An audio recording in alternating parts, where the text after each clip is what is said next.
अल्पवयीन विद्यार्थिनीचा शिक्षकानेच केला विनयभंग, आरोपी शिक्षकास अटक। अकोला जिल्ह्यातील चानी पोलीस ठाण्याच्या हद्दीतील एका गावातील शाळेतील शिक्षकाने शाळेत शिकणाऱ्या अल्पवयीन विद्यार्थिनीचा विनयभंग केल्याचा धक्कादायक प्रकार मंगळवार 11 नोव्हेंबर रोजी उघडकीस आला आहे। या प्रकरणी आरोपी शिक्षक सुधाकर जानकीराम पांडे यास पोलिसांनी अटक केली असून पुढील तपास सुरू आहे। मिळालेल्या माहितीनुसार आरोपी शिक्षकाने गेल्या 6 दिवसापूर्वी शाळेतच 5 अल्पवयीन मुलीसोबत अनुचित वर्तन केले। यापैकी एका पीडित विद्यार्थिनीने घरी जाऊन आपल्यासोबत झालेल्या प्रकाराची माहिती कुटुंबियांना दिली।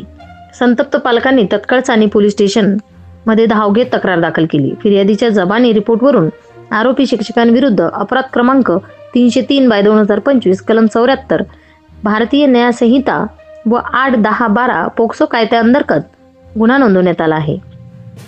पुढील तपास ठाणेदार रवींद्र लांडे यांच्या मार्गदर्शनाखाली उपनिरीक्षक विजय घुगे, सुधाकर करवते करीत आहेत। या घटनेनंतर ग्रामस्थांमध्ये तीव्र संतापाची लाट उसळली असून शाळेत आणि परिसरात सुरक्षा उपाययोजनाची मागणी होत आहे।